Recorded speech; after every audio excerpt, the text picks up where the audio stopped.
Hi everyone, welcome back. My name's Georgie Cornish. I'm the Director of State Recovery within Department of Premier and Cabinet within South Australia. I'm also a member of this year's conference program committee, and the presentations coming up next in this session here fall under the theme of collaborating for impact. So I'm delighted to be your host for the rest of the afternoon on that. I would like to acknowledge that I'm hosting this conference from the lands of the Kaurna people. And I'd like to thank Uncle Colin Hunter Jr.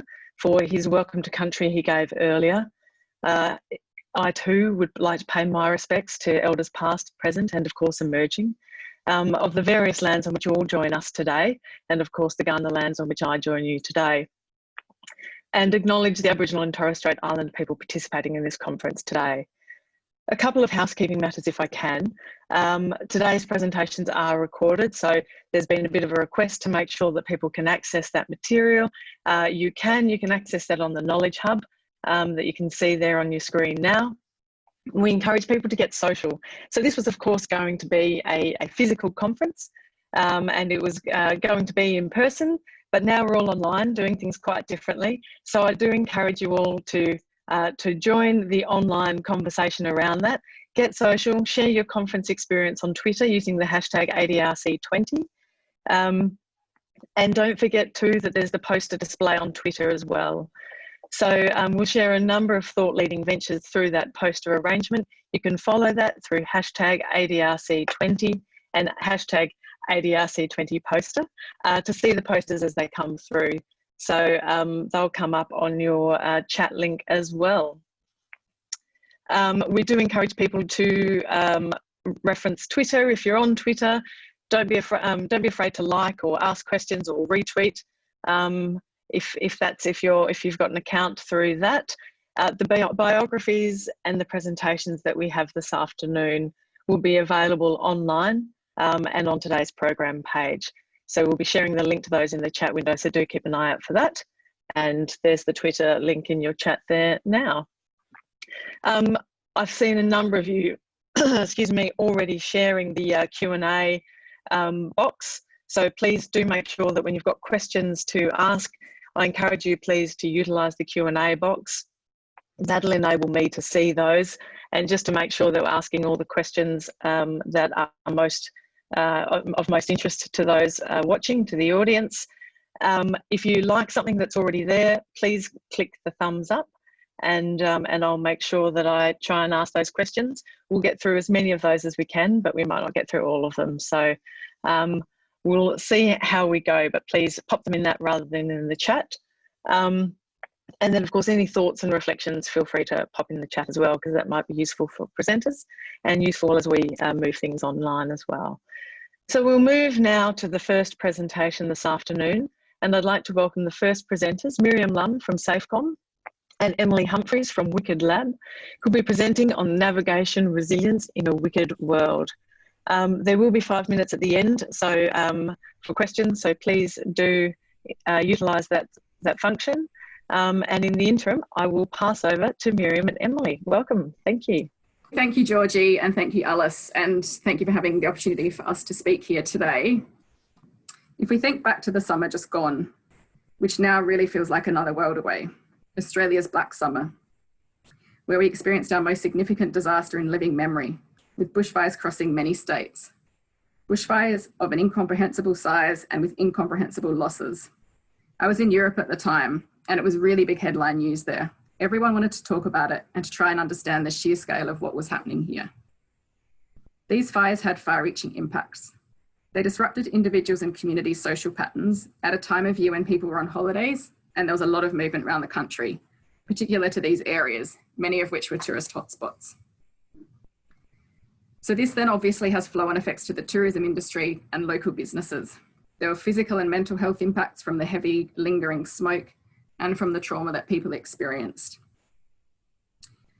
Physical assets and infrastructure were lost, and we saw the confronting destruction of our natural environment and wildlife, and local economies and livelihoods. The fires caused systemic disruption on a grand scale. I don't think anyone could have imagined there was something just around the corner that would eclipse the attention of the bushfires and cause such disruption, but this time on a global scale. Next slide, please. But here we are living through a global pandemic. So with time, COVID itself may prove to be fixable with a solution if we find a successful vaccine. The impacts, however, are incredibly complex and would take many different solutions and measures across many domains before we can begin to restore society back to some kind of a new normal. So with COVID, we've seen new groupings of decision makers come together with the National Cabinet model. We've had the lack of resilience in our supply chain systems exposed, and we've seen unintended consequences, both positive and negative, from our policy responses. For example, a negative consequence may be that by allowing people to access their super now, there will likely be a higher cost to a future government because they'll have to provide more support to retirees. A positive unintended consequence can be seen in the significant reduction in carbon emissions and cleaner air that we're now experiencing as a result of air travel across the globe being slashed. These impacts of the bushfires and COVID on society are complex and systemic. They have the characteristics of a wicked problem that has pushed the resilience of our systems to their limits. These events have also enabled a realization and reminder that we're all part of a shared and connected system. Next slide, please. So let's travel back even further to 2016 now, a time when a statewide blackout was considered a big deal. In the aftermath of this blackout in South Australia, SAFECOM embarked on developing our state's first disaster resilience strategy. We applied a user-centered design approach, essentially meaning it was centered on the user's needs and wants, not just the government's. And when it comes to disaster resilience, our stakeholders and users are very broad, essentially whole of society. So we wanted everyone involved. Often in government, we start a project with a solution in mind. For example, we want to build a public website. User-centered design flips this, and you start with the problem. Our problem statement's written up on the slide that I think now you can all see, hopefully. So you start with a problem and a clean slate, and then you allow the process to come up with the solutions. So over 500 people across the emergency management sector, NGOs, businesses, and community members all contributed their thoughts, ideas, and solutions to the strategy. The image on the left is where my brain started, and on the right is how we made sense of it all and where the strategy landed.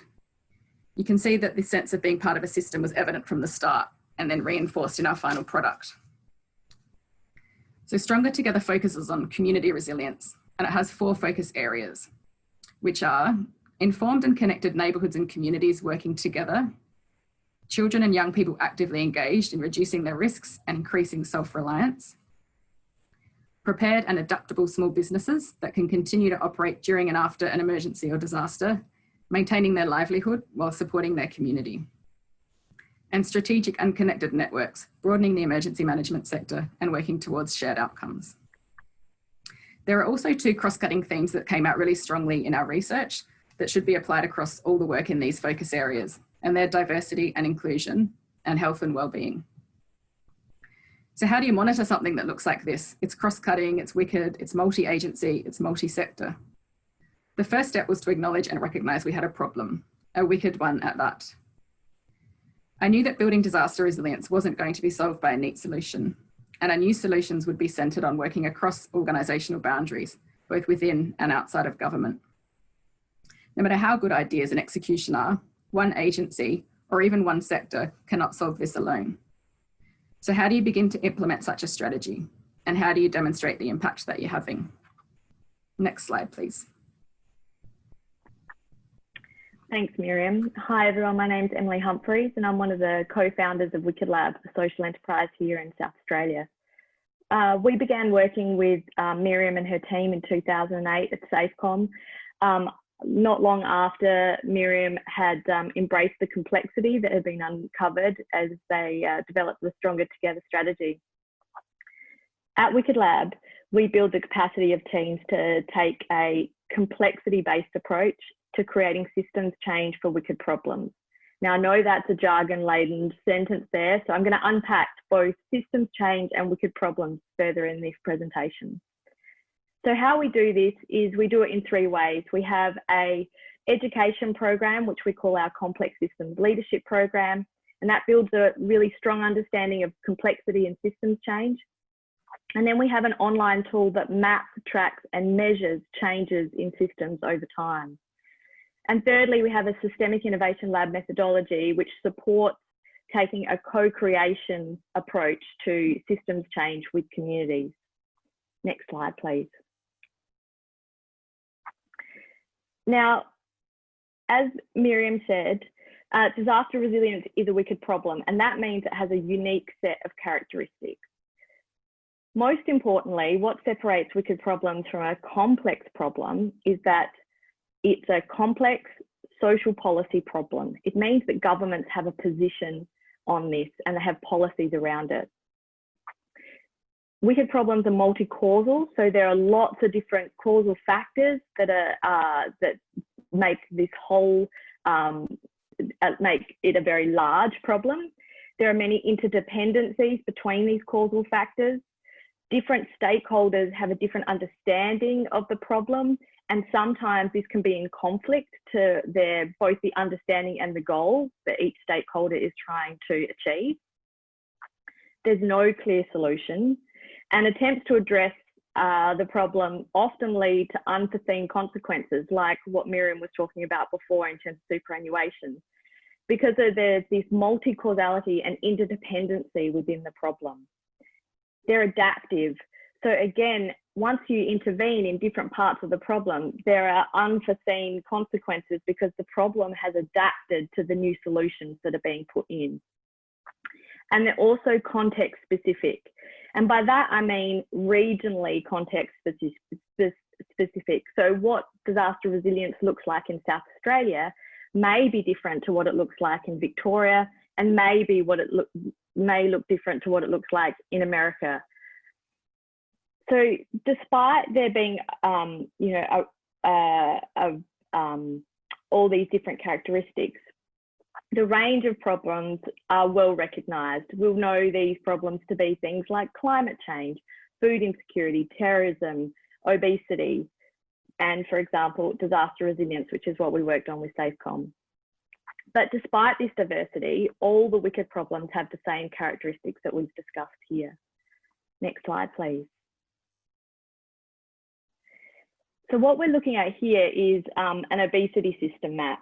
And don't worry about it being a different problem to disaster resilience. What it is a great example of a wicked problem, or if you like, the problem system.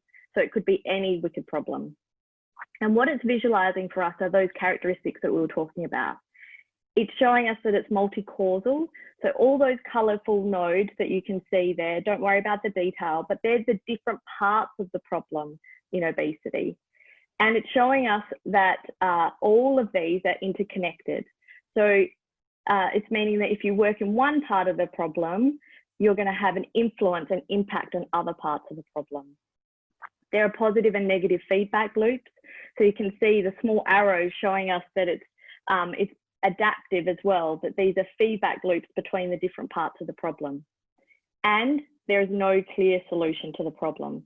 So the idea that you could control all of this is an illusion. Next slide, please.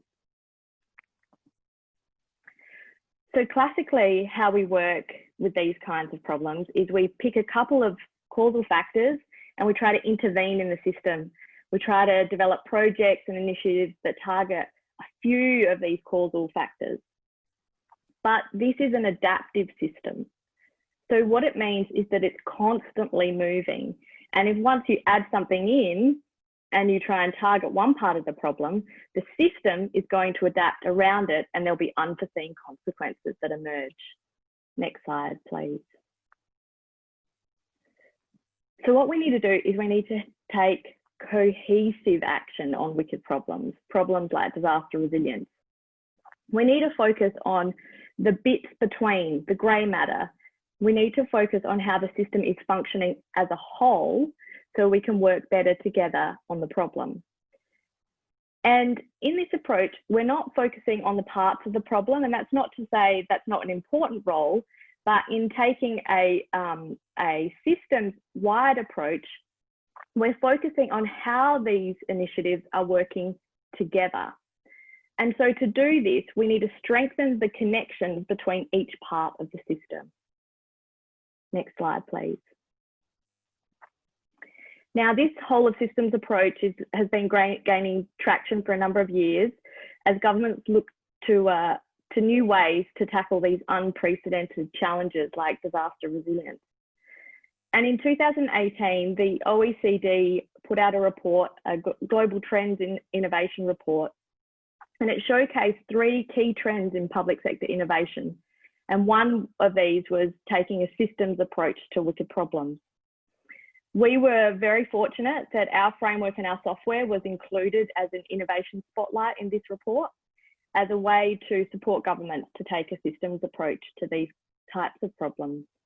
Next slide, please.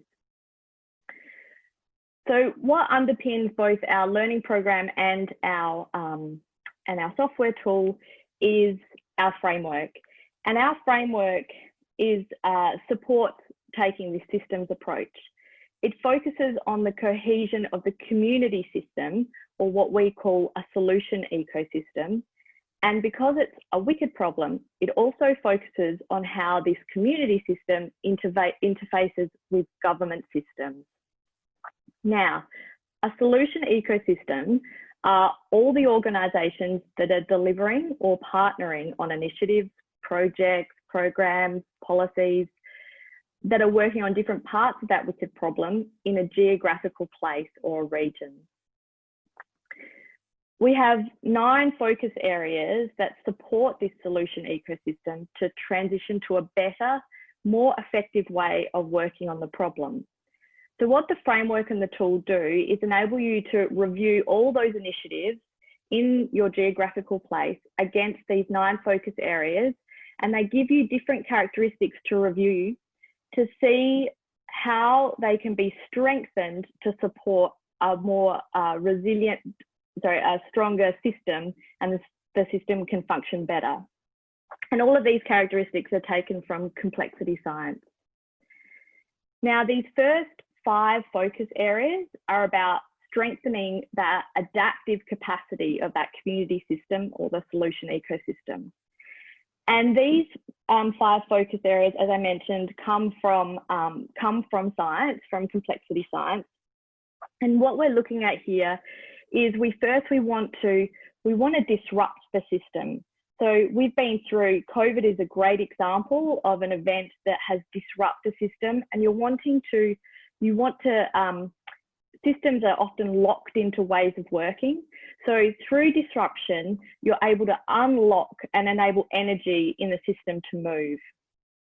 Secondly, what you want to do is you want to build on that energy. You want to amplify the action so that you don't go back to the old way of working, and that you can push it past the tipping point. Thirdly, you want to support self-organisation in the system. And what that means is you're trying to support resources to recombine in new and more efficient ways of working. Fourthly, you want to stabilise feedback in the system so that the system doesn't spin out of control, and that you can ground this change. And finally, you want to enable information to move around the system so that as things change, the system can again adapt and move and constantly do these 5 things simultaneously. Now, as I mentioned, one of the important things that we focus on is that interface between government and community systems, because governments don't like to work in this adaptive way. And when we talk about government, we split it into 2 levels. We're talking at both the street level worker, so the public administration forward-facing aspect of government, and then we're also speaking about elected members.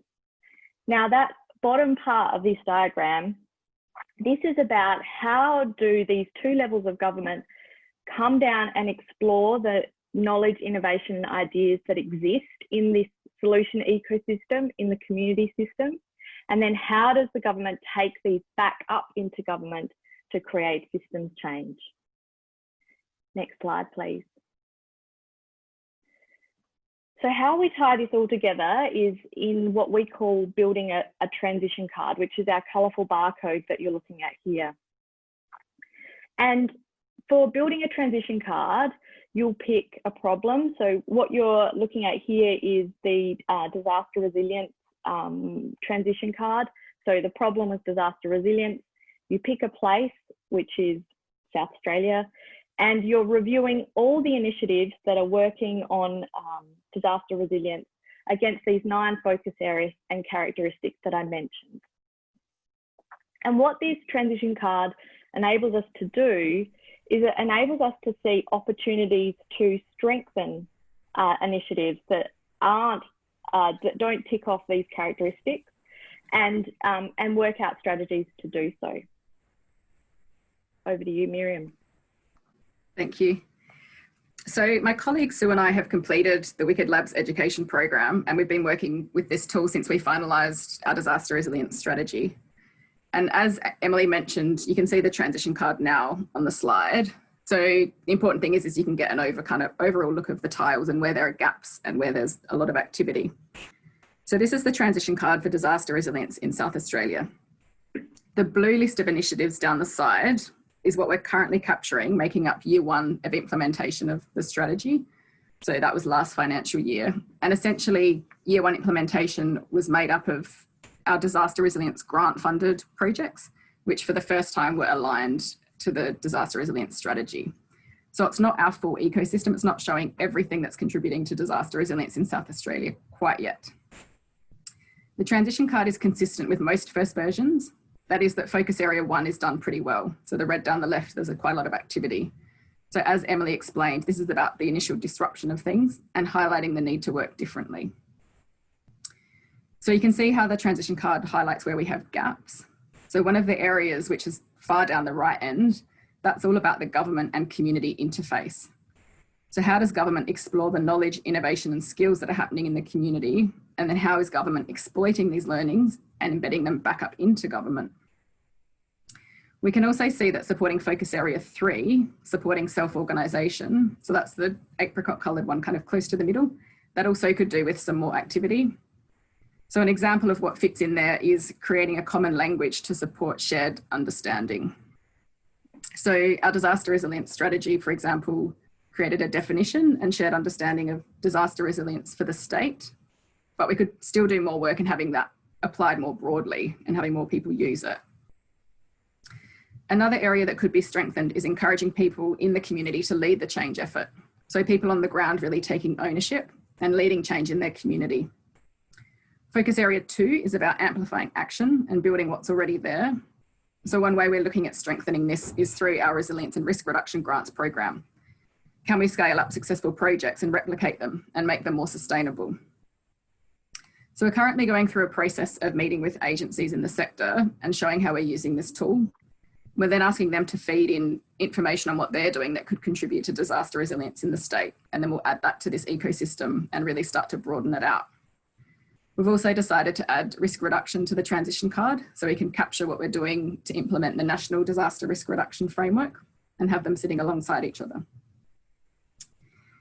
The transition card also allows us to look at a snapshot in time. So we can use these cards to look at how we're progressing when we do our reporting, whether that's like quarterly or 6 monthly or yearly, and see how the transition's taking place and whether we've got new gaps or whether we're really filling out some of the gaps. And then the final step might be to bring the ecosystem along. So actually have the initiative owners to create and own small tweaks to their initiatives so they can actually go in and modify things as they're changing what they're doing. Next slide, please. So another feature of the tool is that you also get access to an ecosystem network map. And what that enables you to see is how organisations are connected to each other by the initiatives that they're partnering on. So what you're looking at here is a bunch of coloured nodes, and those coloured nodes are the organisations, and the lines that are connecting them are the initiatives that they're partnering on. Now, there's many features in this aspect of the tool, but one of the features is that these coloured dots represent what kind of stakeholders they are, which you can see in that bottom left-hand side. There's a key, and those colours enable you to be able to see who's not working or collaborating in this ecosystem or portfolio of grant-funded activities. So what we can see here is that there are a lot of blue dots, and that's lots of government and non-government, not-for-profit and non-government organisations whose projects were aligned to the Stronger Together strategy. But you can also see who's not there. So you can see there are currently no social enterprises or Indigenous businesses. And that is a key insight that can be used to help guide the strategy going forward and who is reached out to and engaged in further activities. Next slide, please. Now, what we're looking at here is exactly the same map, but you've clicked on one of those nodes, and that center node that we've clicked on here is SAFECOM, and that's have a pop-up box that's come up on that right-hand side that shows you all the initiatives that SAFECOM is partnering on. Now, as you might expect, because this is the first step of the process and it's taken a portfolio approach, so it's looked at it's looked at the grant funding activities, it's showing us that SAFECOM is at the center of this ecosystem. Now, a centralized system is a fragile system because it's dependent on one central stakeholder. And as Miriam mentioned, by broadening out to the wider ecosystem, this system itself will become more resilient as it decentralizes off of SAFECOM. Next slide, please.